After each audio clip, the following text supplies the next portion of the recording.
Bonjour, bienvenue dans la série sur la physique des particules. Donc nous allons maintenant faire la dernière petite ligne droite pour la formulation générale. Dernière petite ligne droite qui n'est pas facile, donc on ne va pas faire trop long. À partir de l'identité précédente, ça permet de réécrire la matrice S comme la forme normale de exponentielle de dk tilde, l'intégrale de dk tilde a croix in de k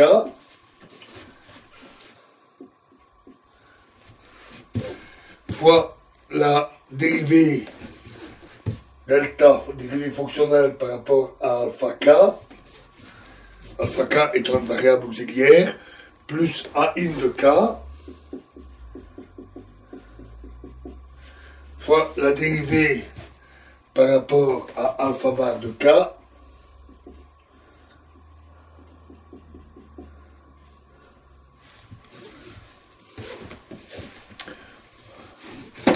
et deux points pour la forme normale de la moyenne dans le vide, 0, de exponentielle de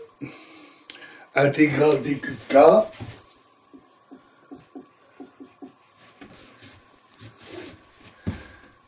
fois dq de k de a in de k alpha k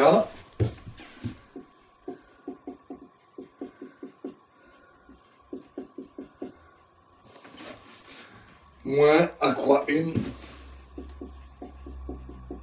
de k alpha bar k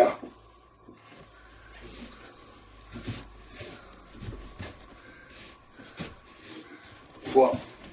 S, la matrice S, fois l'exponentielle de l'intégrale dq de k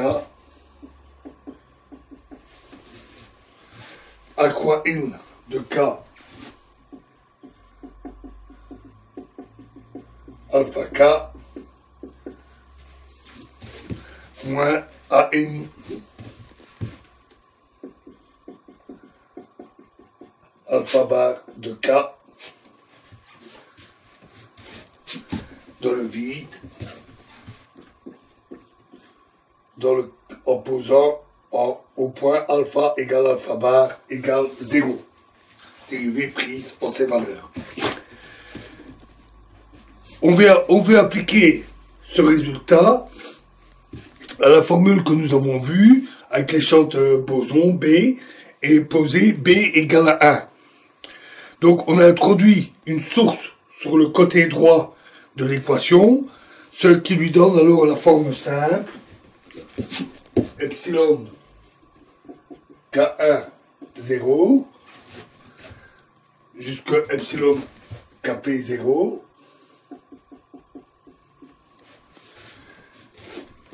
fois A star in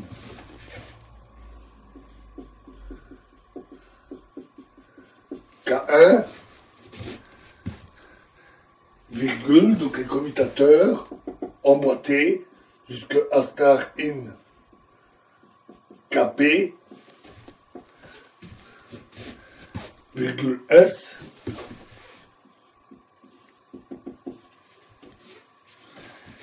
est égal à S fois le produit de 1 de R égale 1 jusqu'à P de l'intégrale de D4K YR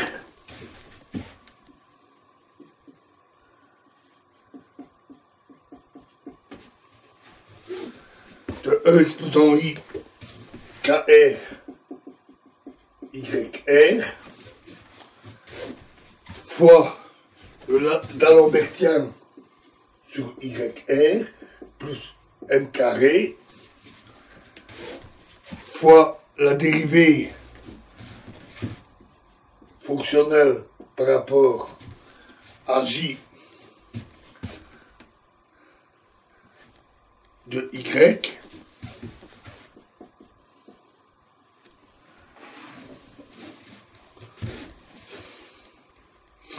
appliqué au produit T de l'exponentielle de I intégrale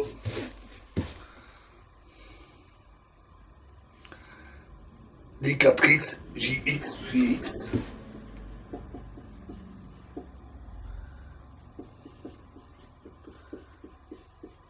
pris en j égale 0.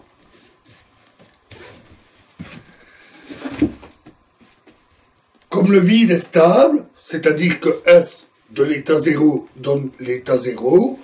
on trouve que la moyenne dans le vide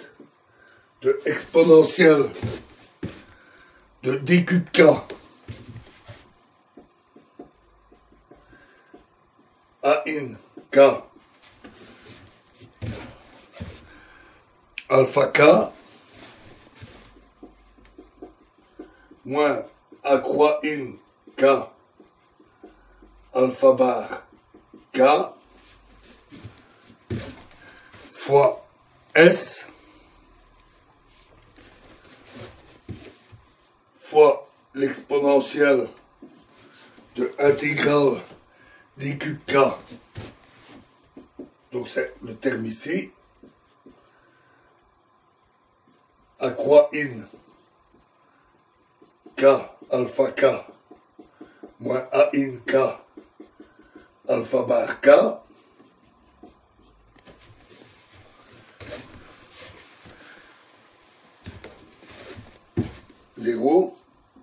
est égal à l'exponentielle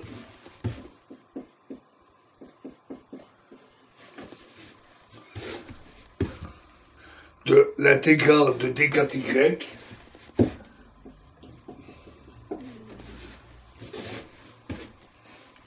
alpha bar y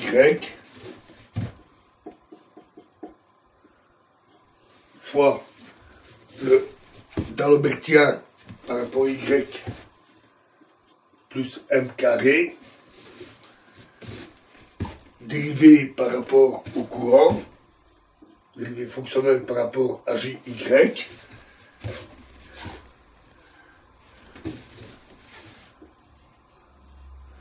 fois 0, la moyenne dans le vide, toujours du produit t exponentielle,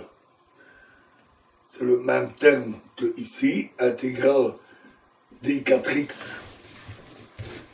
avec un i fois, c'est le même terme qu'ici, d4x jx phi x 0 pris en j égale 0. Où alpha bar est défini comme la solution de l'équation de Klein-Gordon égale l'intégrale de d cube k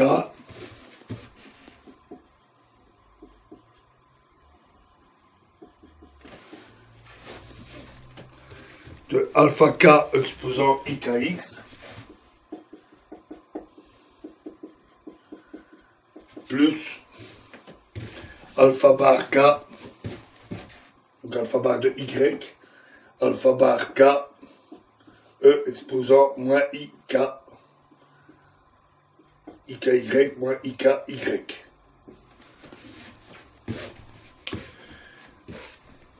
En inségrant tout cela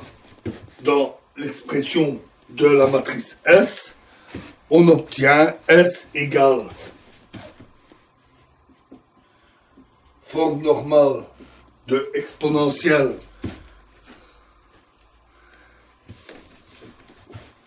de l'intégrale de d4y phi in de y fois dans l'Aubertien y plus m carré fois delta sur delta jy, deux points pour la forme normale,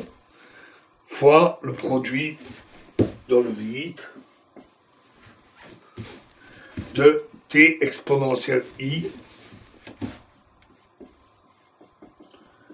intégrale d4x jx phi x 0, toujours calculé en j égale 0. Et pour obtenir le phi in, nous avons simplement utilisé phi in de x est égal à intégrale d4 tilde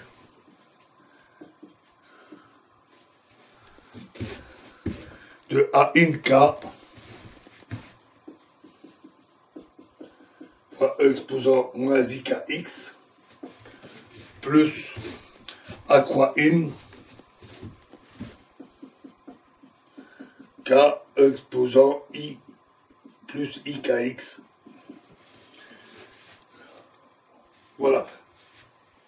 Et après tout cette longue période algébrique, parfois pas simple, et le passage d'une expression à l'autre n'est pas toujours facile. Donc, si vous essayez de remplir les blancs, ce n'est pas toujours évident. Après ce long travail, on obtient une relation très simple entre la matrice S et la fonctionnelle génératrice des fonctions de Green, fonctionnelle génératrice qui s'écrit Z de J égale la moyenne dans le vide de T exponentielle de I intégrale D4 X phi X JX phi X JX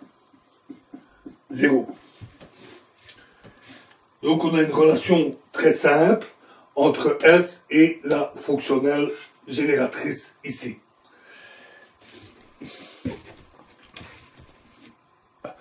Cet outil-là va enfin nous permettre de faire des calculs effectifs.